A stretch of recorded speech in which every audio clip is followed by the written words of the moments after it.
Señores, a continuación se dirige a ustedes el señor presidente de la República, doctor Juan Manuel Santos Calderón.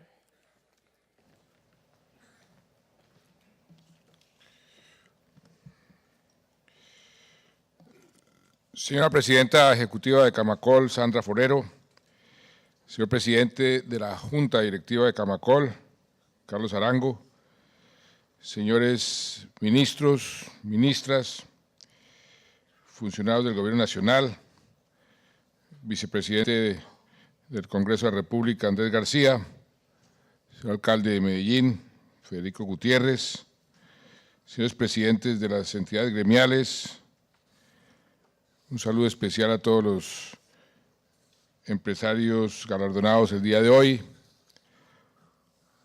a todos los asistentes, invitados especiales, amigos de los medios de comunicación. Hace cerca de 40 años, en esta misma ciudad, allá al lado del Hotel Caribe, el Nobel García Márquez tenía un apartamento. La Máquina de Escribir era el nombre del edificio, que era uno de los más altos en esa época que había en Cartagena. Y en ese apartamento, García Márquez estaba muy furioso. Llegué yo a almorzar con él y estaba de mal genio y me dijo, le dije, ¿qué le pasa a Gabo? Entonces me dijo, es que no encuentro el valor, el nombre de un juego que los niños de la calle hacen para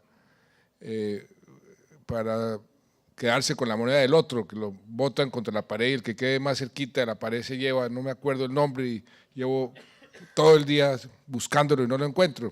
Le dije, cálmese Gabo y vamos y almorzamos.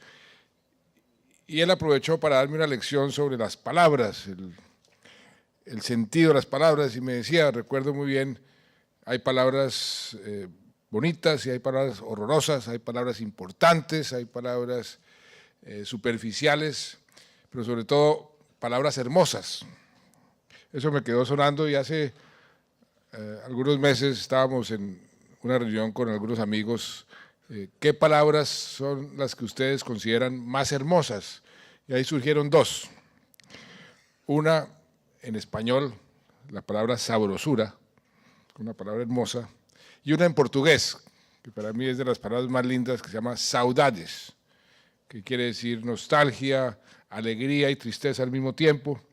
Y eso es lo que estoy sintiendo hoy con ustedes en este congreso, porque es mi último congreso como presidente de la República, con un gremio con el cual he compartido muchísimos años de mi vida pública. Entonces tengo ese sentimiento encontrado, tristeza, pero al mismo tiempo alegría de ver cómo ha progresado en todos estos años. Y ya planeando que dentro de un año no voy a ser presidente cuando ustedes se reúnan, pues unos asesores míos me decían, prepárese para esa transición cuando deja de ser presidente, vaya entrenándose. Por ejemplo, vaya pensando en que en un año pues usted no va a ser presidente, entonces no juegue a ser presidente, no mantenga esa nostalgia del poder. Por ningún motivo vaya a criticar a su sucesor, no se meta en sus asuntos.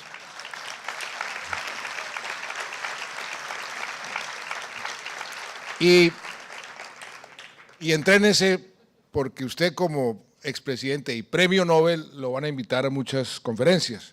Entonces, póngase en modo TED Talk.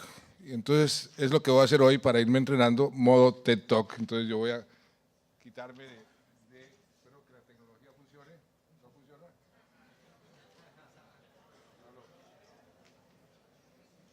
Aló, no, pues, me frustraron. Aló.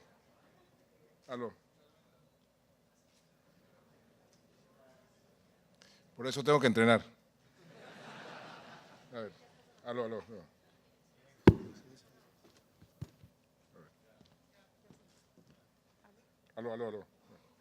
Bueno, tampoco. Dios. Aló, aló, aló. Muy bien, no, este sí funciona. Entonces, modo semi-TED Talk, con micrófono en mano. Yo quisiera como aprovechar esta oportunidad con ustedes de hacer una especie de, como de balance, una rendición de cuentas y sobre todo en lo que se refiere al sector de ustedes, pero también al país y un poco proyectar hacia adelante lo que todos quisiéramos y necesitamos. Yo dije en este Congreso, ya parece que funcionó, no. Yo dije en este Congreso, en el año 2010, nuestro propósito, una frase que usted acaba de mencionar, Sandra, es construir sobre lo construido. Eso es bien importante en cualquier país, en cualquier política pública. Esa costumbre que tenemos los latinoamericanos de creernos que somos todos novedosos y que siempre tenemos que hacer cosas nuevas es un error craso. Las políticas buenas hay que mantenerlas y por eso quisimos construir sobre lo construido. Acuérdense que el gobierno anterior tenía 3 pilares: el pilar de la seguridad, el pilar de la confianza inversionista y el pilar de lo que llamaban cohesión social. Nosotros quisimos construir sobre esos pilares y luego evolucionar hacia unos pilares nuevos que tenían mucho que ver con esos, pero que tenían su propia identidad, y eso fue lo que hicimos. Y en materia de los pilares que recibimos en seguridad, que después convertimos en paz, pues hoy podemos entregar, frente a lo que teníamos hace 7 años, un país mucho más seguro, de acuerdo a todos los indicadores que se han utilizado a través de los tiempos para medir la seguridad de un país. El más utilizado es la tasa de homicidios. Lo que tenemos hoy es la tasa de homicidios más baja en los últimos 40 años y esperamos que siga bajando. Tenemos, por ejemplo, un indicador muy importante, el número de soldados heridos en combate. Hace un par de años teníamos un promedio de 450, 500 en el pabellón de heridos en combate. En este momento, hace 2 semanas, cuando preguntamos, había 1. Acabamos un conflicto de 53 años y hemos reducido otro tipo de indicadores como secuestros, como ataques terroristas, actos de piratería a los niveles más bajos. Este tema de la seguridad hay que mantenerlo siempre. Lo dijeron los romanos desde la época en que crearon ese concepto de república. Ellos decían, la primera ley de la república debe ser la seguridad. Si esa ley no opera, las demás leyes se vuelven inocuas. Y eso tiene que estar permanentemente como prioridad de cualquier gobierno. Y por supuesto que hoy quedan muchos retos, otro tipo de problemas de seguridad, la seguridad ciudadana. Ahí tenemos que hacer más esfuerzos. Vamos a ver si con el general Naranjo hacemos un esfuerzo adicional. Alcalde Gutiérrez, usted que se interesa tanto en esos temas, estamos diseñando una nueva política para hacer más efectiva la seguridad ciudadana. Tenemos las bandas criminales que han generado pues, muchos problemas, las hemos combatido con mucha eficacia. Esta mañana dimos una noticia muy importante, dimos de baja al número 2 del Clan del Golfo, que es uno de nuestros objetivos de más alto valor.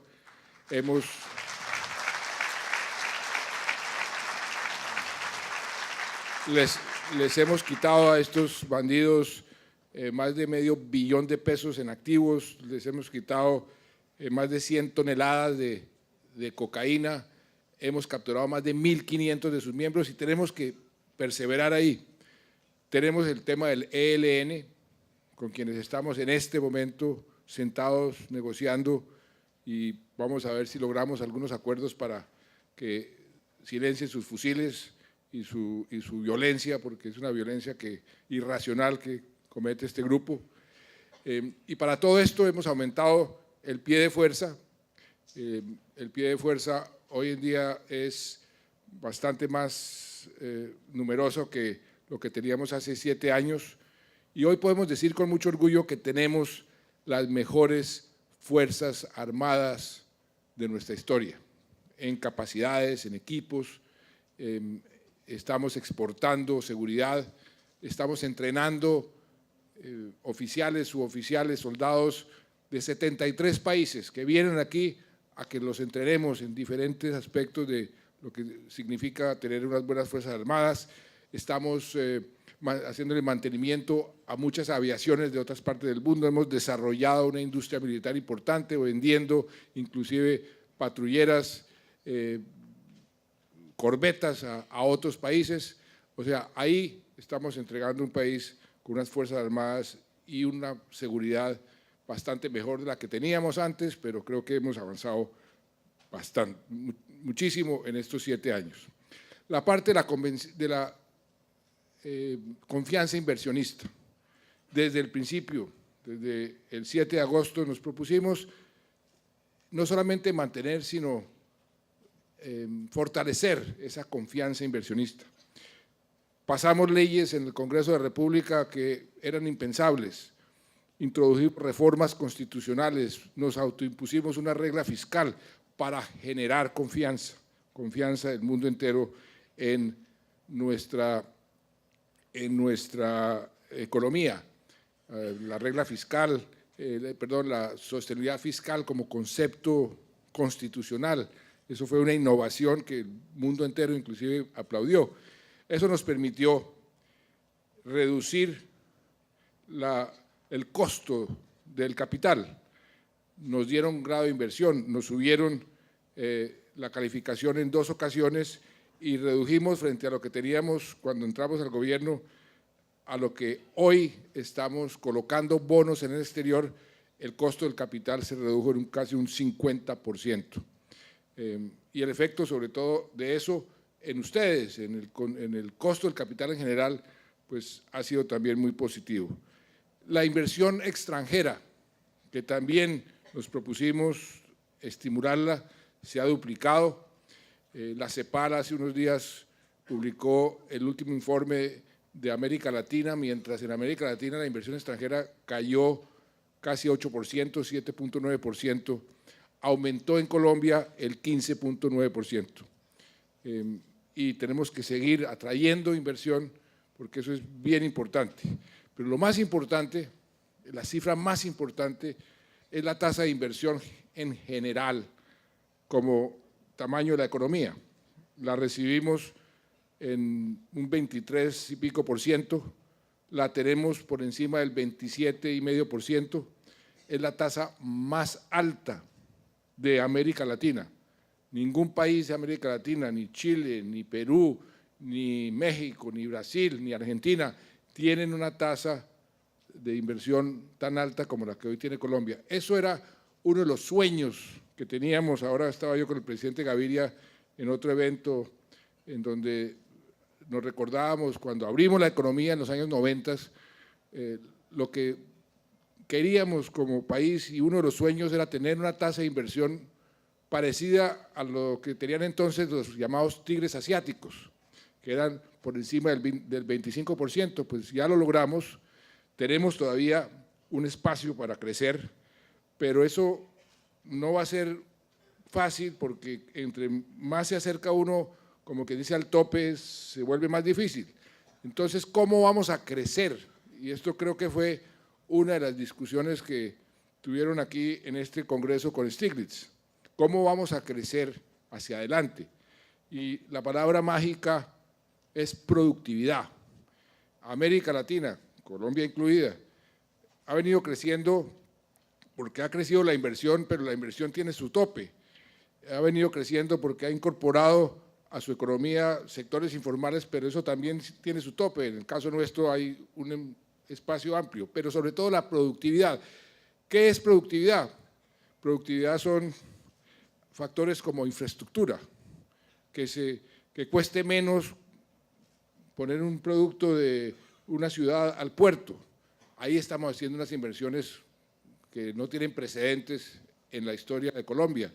En la logística estamos haciendo inversiones, en los aeropuertos, en los puertos. Tenemos hoy el puerto más eficiente del Caribe colombiano, aquí en Cartagena, y el puerto más eficiente del Pacífico latinoamericano. Hoy ya los tenemos. Tenemos el aeropuerto del Dorado, que es el primer aeropuerto en carga de toda América Latina y el tercero en pasajeros. Y el número de vuelos que llegan y salen está llegando al nivel que tiene hoy el aeropuerto de Heathrow en Londres. Pues ahí estamos avanzando, nos falta todavía, pero vamos a avanzar. Otro factor muy importante de la productividad es el capital humano. Ahora más tarde les hablo sobre ese aspecto que tiene que ver mucho con la educación, con la capacitación, la parte de productividad de regulación, reglas de juego estables, usted lo mencionaba, eso tenemos que avanzar hacia allá. El ordenamiento territorial, ahí tenemos que avanzar mucho más. Ese es un aspecto muy importante de la productividad, la coordinación entre los diferentes niveles de gobierno. Nosotros todavía estamos acoplándonos a la descentralización, a la Constitución del 91, tenemos que acelerar ese proceso y en eso tiene razón Sandra totalmente, que hay una descoordinación entre muchas entidades y muchos niveles de gobierno. Tenemos que hacer un esfuerzo. Muchas veces las cortes comienzan a tomar decisiones una vez de un lado, otra vez del otro, y eso genera incertidumbre, pero ahí tenemos que seguir avanzando. En la parte de regulación, ahí hemos avanzado mucho, pero también tenemos que avanzar más porque todavía hay regulaciones contradictorias. Otro aspecto muy importante, la tecnología, de la productividad es la tecnología, el uso de la tecnología. Ahí nos propusimos algo muy ambicioso, conectar todos los municipios de Colombia con fibra óptica y banda ancha. Es algo que me decían que eso era imposible, como nos dijeron que eran imposibles las 100.000 casas gratis. Hoy están todos los municipios de Colombia conectados con fibra óptica y banda ancha, y ahora el gran reto es cómo utilizar eso para mejorar la productividad de la economía, de las empresas, el diario vivir en general. Entonces, ahí estamos, se ha hecho un gran esfuerzo, todavía hay mucho por hacer. En la parte social, la llamada cohesión social, que nosotros hemos querido migrar hacia la equidad. El empleo es uno de los temas más importantes. Ahí hemos hecho un esfuerzo para generar empleo. Llevamos de los 84 meses de gobierno, llevamos 80 meses generando empleo. Oscila la cifra mes por mes, pero se han generado más de 3,5 millones de empleos. Ayer en el DANE publicó las cifras de julio, seguimos bajando la tasa de desempleo, en fin, eso sigue mejorando, y lo más importante, que por primera vez el empleo que se ha generado es empleo formal. La mayoría del empleo que se ha generado, lo que nos ha permitido por primera vez también tener más empleo formal que informal, y eso es un paso importantísimo. Todavía hay mucho camino por recorrer. Si tenemos el 48,5%, casi 49% del empleo que es informal, pues tenemos todavía mucho camino por recorrer, pero por lo menos esa tendencia ya está en la dirección correcta. Eso nos ha permitido también, y otras inversiones que hemos hecho en otros sectores, de hacer algo que para ustedes es bien importante, para el país es bien importante, que es reducir la pobreza. Al comienzo del gobierno nos autoimpusimos unos sistemas más rígidos, más exigentes para medir y para combatir la pobreza. Se llama la pobreza multidimensional, es un concepto que se inventó un antiguo profesor mío, premio Nobel, Amartya Sen, de no medir la pobreza por ingresos, sino por necesidades básicas. Y yo fui personalmente a su centro de desarrollo humano en la Universidad de Oxford, trajimos su sistema como plan piloto, lo pusimos en marcha y ustedes no se imaginan lo útil que ha sido, porque nos ha ayudado muchísimo a invertir bien los recursos que van a la inversión social, dónde van a tener el mayor impacto en materia de pobreza, qué es lo que más se necesita.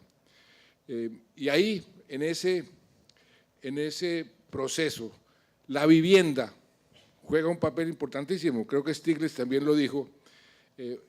Nosotros tenemos en la lucha contra la pobreza multidimensional 45 factores con unos gestores que van haciéndole un monitoreo familia por familia. Cada familia que estamos sacando de la pobreza tienen un seguimiento.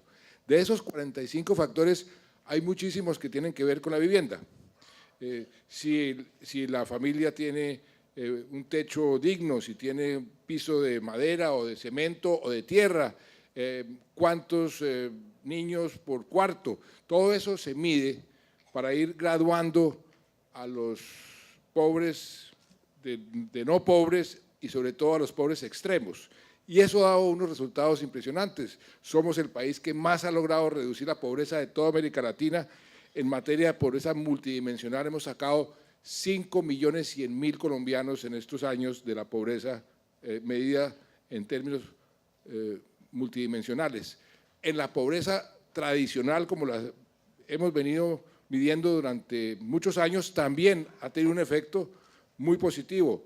12%, de 40 y pico por ciento a 28% hemos reducido la pobreza, y hemos reducido la pobreza extrema a la mitad, 50%. Eso es un logro muy importante que genera después, porque se vuelven clase media y demandan con más posibilidades de adquirir vivienda, por ejemplo. Hoy tenemos por primera vez más clase media que pobres en el país. Eso nunca había sucedido, pero, repito, nos falta mucho camino por recorrer. Y la vivienda ha jugado un papel importantísimo en muchos sentidos. Se recordará, Sandra y muchos de ustedes, cuando estábamos en lo que están hoy los candidatos, no éramos tantos, en el año 2010, recuerdo una reunión en el Hotel Metropolitan que Camacol nos invitó, y les dije, mire, yo tengo un plan para crecer la economía a base de 5 locomotoras. ¿Cuáles eran esas 5 locomotoras? Dije, en primer lugar está la vivienda, en segundo lugar está la infraestructura, en tercer lugar está el sector agropecuario, en cuarto lugar está el sector energético y en quinto lugar la tecnología. Y ese fue un poco el planteamiento. ¿Por qué la vivienda? Por muchos motivos. Mi relación con ustedes no nació el 7 de agosto del 2010, entonces muchos se recordarán. Mi relación con ustedes nació cuando el sector de la construcción estaba en su peor momento, yo creo que los últimos 100 años, que cometí la locura de aceptar el Ministerio de Hacienda en el peor momento de la historia económica de este país. Estábamos saliendo de una situación, estábamos en una situación de un crecimiento negativo del 4.5% y la construcción estaba, yo no recuerdo un momento más difícil. El sistema UPAC hizo crisis, todos estaban entregando sus casas porque el valor de las casas estaba por debajo de la hipoteca, el sector financiero estaba a punto de colapsar todo, y en esa situación recibimos el Ministerio de Hacienda. ¿Y cuál fue el sector que escogimos como para salir de semejante olla? El sector de la vivienda. Así fue que nacieron las AFCs, así nació el FRECH en el Banco de la República, que dimos aquí los subsidios. Si logramos sacar la vivienda de donde está y ponemos a impulsar la vivienda, eso va a jalonar el resto de la economía, y en cierta forma así sucedió. Nos sentamos con ustedes, con los constructores, con los banqueros. Recuerdo muy bien una extraordinaria funcionaria del Ministerio de Hacienda que se llama Ana Lucía Villa, que la puse a negociar municipio por municipio con los bancos para que les refinanciaran las deudas. Fue todo un esquema, pero la vivienda era la columna vertebral de esa recuperación. Al año siguiente la vivienda por fin comenzó a recuperarse, creció el 11%, y desde entonces, pues con sus altibajos, como sucede en todo proceso económico, hay quienes dicen que lo único garantizado en la vida son los impuestos y la muerte, pero yo digo que también los ciclos económicos, pero con ciclos la vivienda ha sido un factor muy positivo, muy importante en la economía. Jalona 32 industrias, como aquí se ha dicho, y tiene una serie de efectos colaterales positivos muy importantes. Por eso, ojalá la persona que me suceda también tenga la vivienda como su prioridad, porque ha funcionado bien. Creo que lo que hemos hecho, ustedes, nosotros, ha sido una especie de revolución en materia de vivienda. Ya en 6 años y medio iniciamos el doble de viviendas frente a los años anteriores. Yo dije que iba a ser en el 2010 algo que la señora Thatcher había hecho en Inglaterra, convertir a los colombianos en un país de propietarios de vivienda.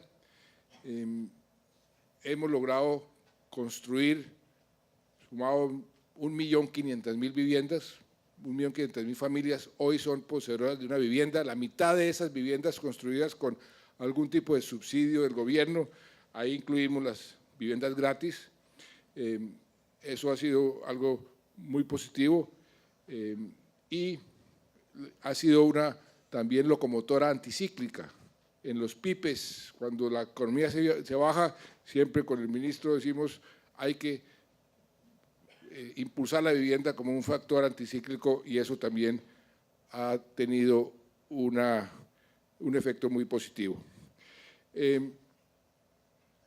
Cuando llegamos al gobierno encontramos más de 500 proyectos siniestrados. Todo el mundo me decía, presidente, mi cartacheque, ¿se acuerdan del cartacheque?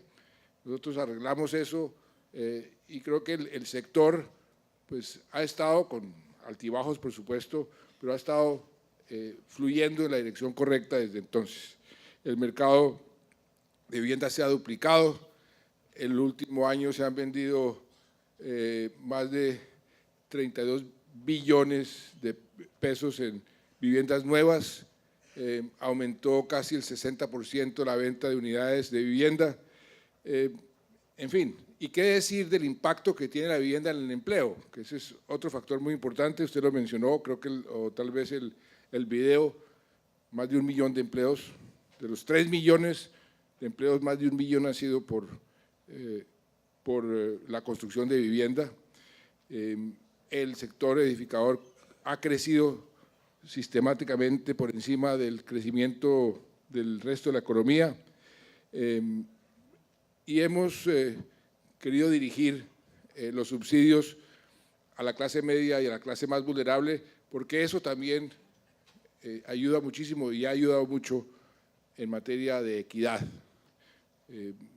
Tan ha ayudado que por primera vez tenemos los coeficientes que miden las desigualdades en el país en la dirección correcta.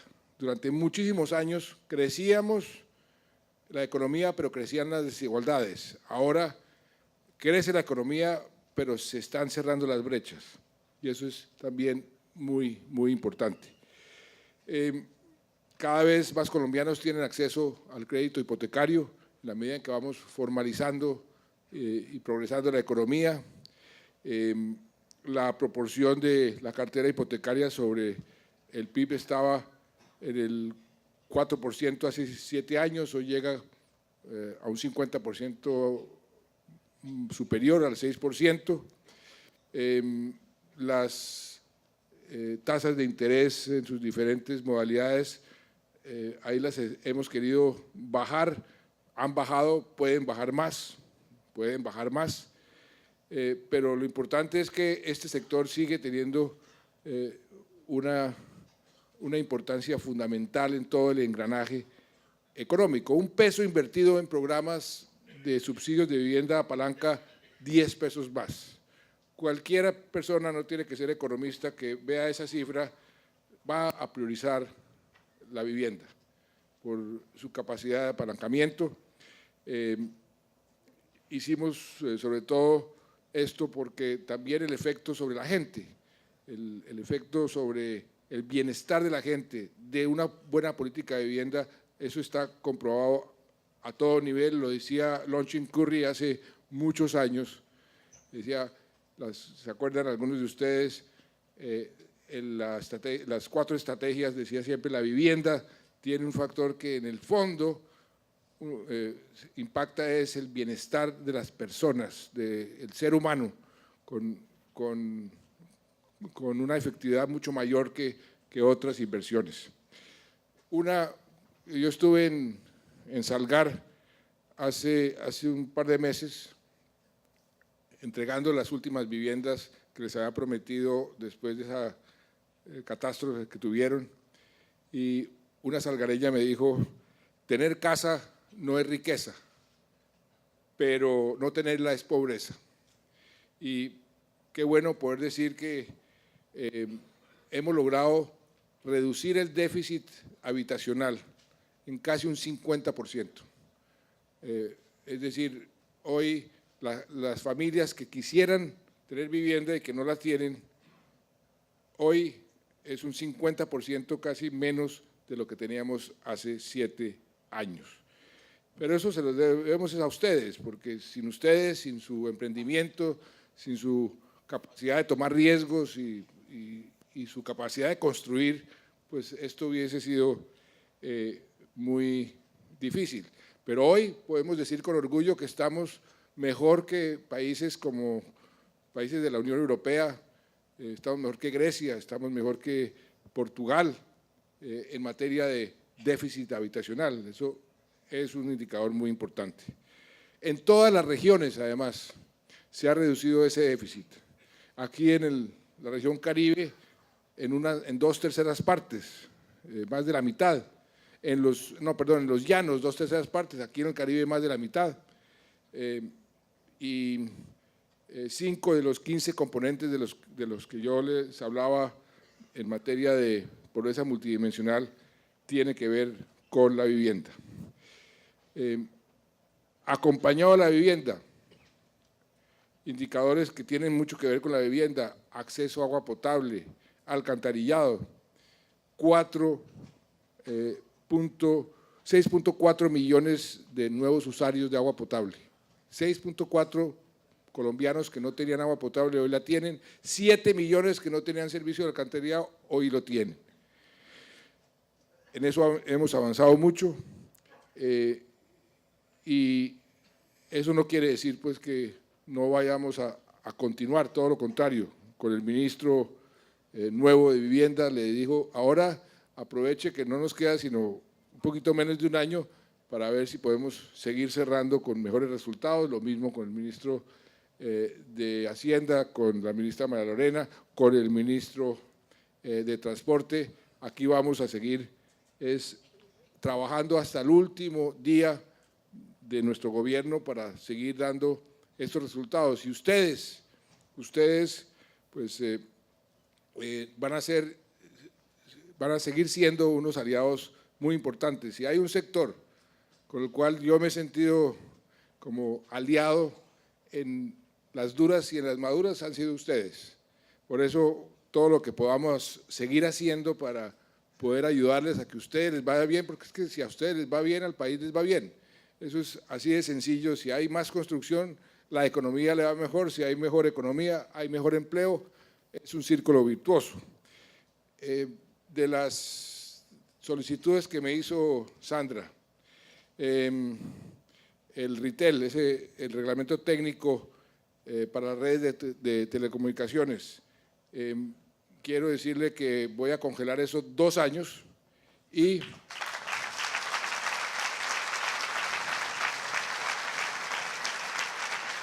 y siéntese y sentémonos para que hagamos algo que sea racional, porque entendí perfectamente, ahí me explicaron, siete conductos, mejor dicho, era tan complicado que eso tiene razón Sandra. Y vamos a hacerlo concertado porque creo que es importante. Vamos a darle continuidad a las tasas de interés para las familias de menores ingresos, si está hasta el 2018. Yo lo que le pido al ministro de Hacienda es que se siente a ver hasta cuándo hay unas limitaciones fiscales, pero sí entendemos perfectamente que si tienen más tiempo, pues la gente va a tener más incentivo y ustedes como constructores van a tener más incentivo para embarcarse en los proyectos, por eso nos interesa muchísimo dar esa señal.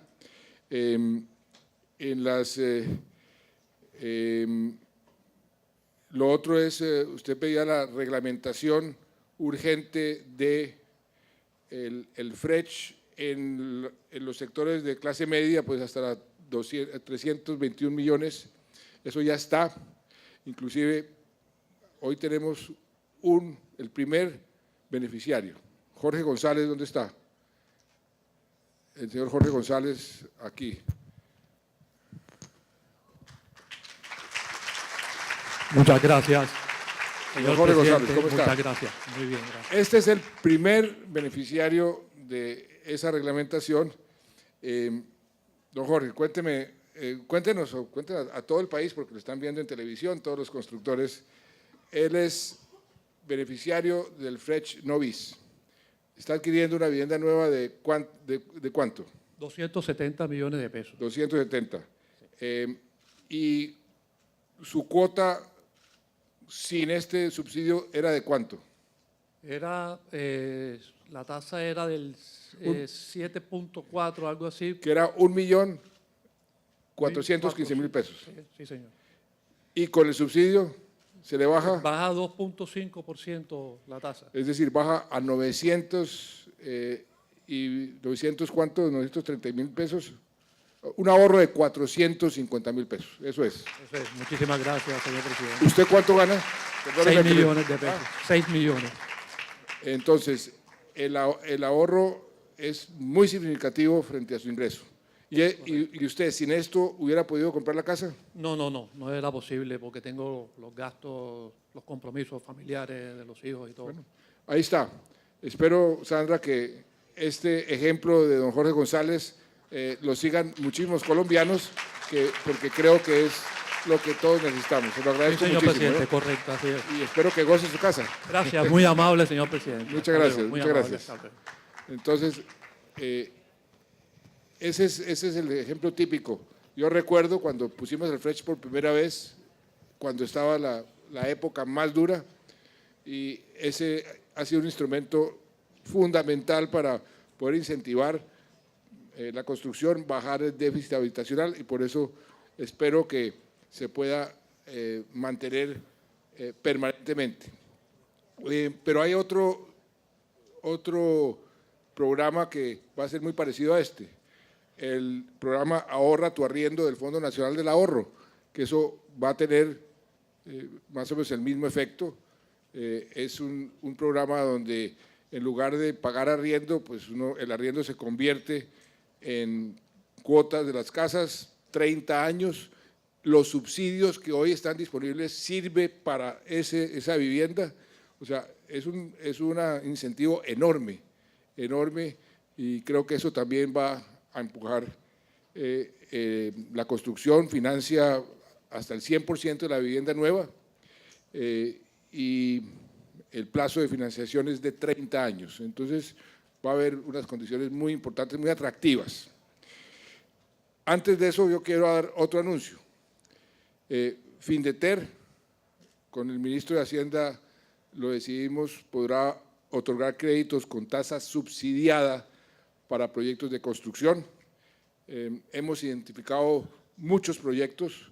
Findeter tiene unas limitaciones, pero hay muchos proyectos que van a incentivar la construcción, proyectos como un cable aéreo en Ciudad Bolívar, ampliar clínicas en 9 ciudades, la construcción de colegios, aulas, el sistema de aulas también puede ser financiado por aquí, parques polideportivos, todo eso tiene que ver con la construcción.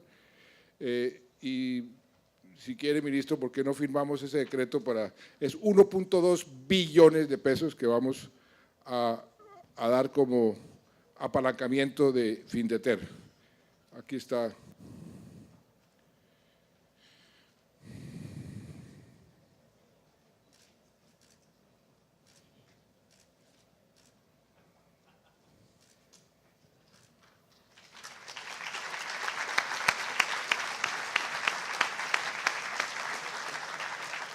Muy bien, entonces, ya para terminar, ¿qué país hemos querido dejarles a ustedes, pero sobre todo a sus hijos, a mis hijos? Aquí está uno de mis hijos, mi hijo menor. Primero, le estamos dejando un país sin FARC. ¿Quién iba a imaginarse?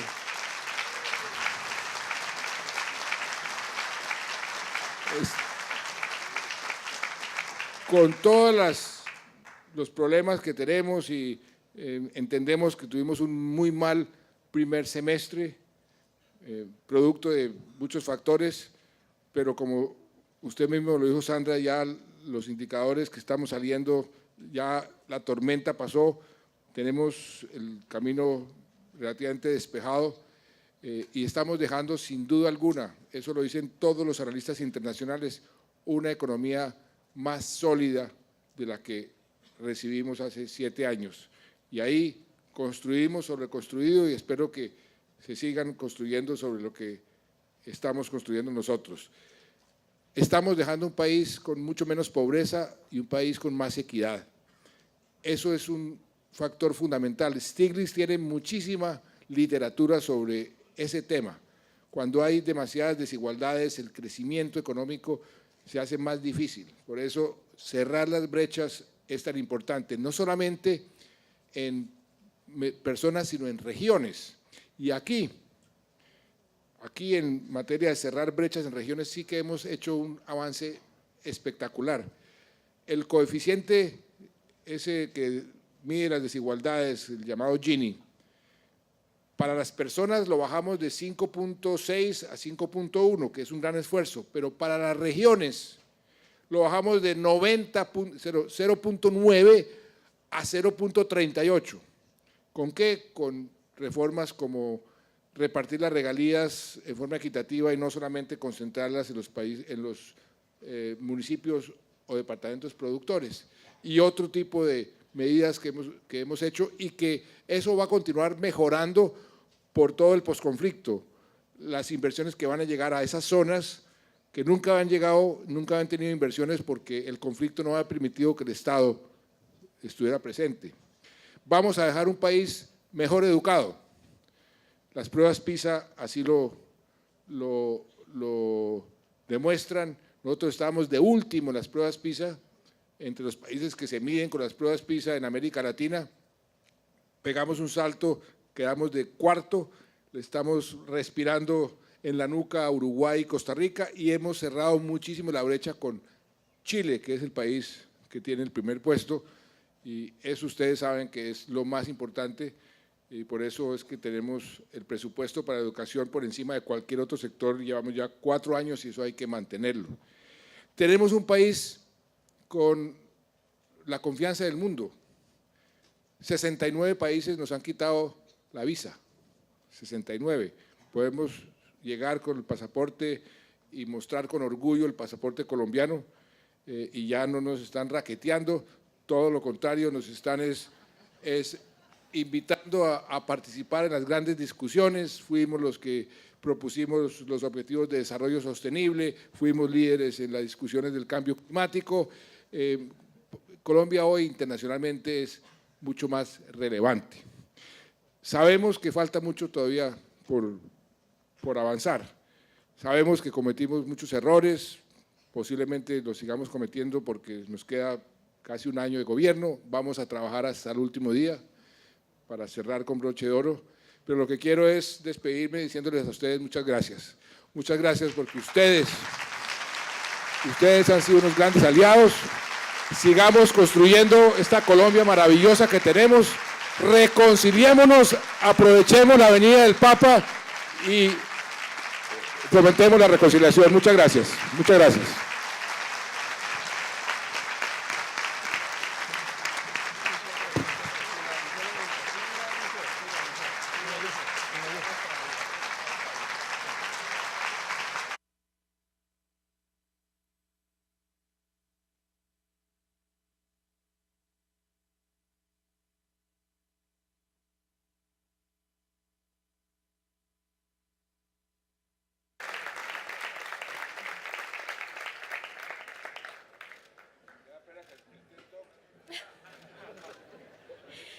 Camacol agradece al señor presidente Juan Manuel Santos, demás altos funcionarios del Gobierno Nacional, así como alcaldes y otras autoridades locales que nos acompañaron. De esta forma damos por clausurado el Congreso Colombiano de la Construcción 2017.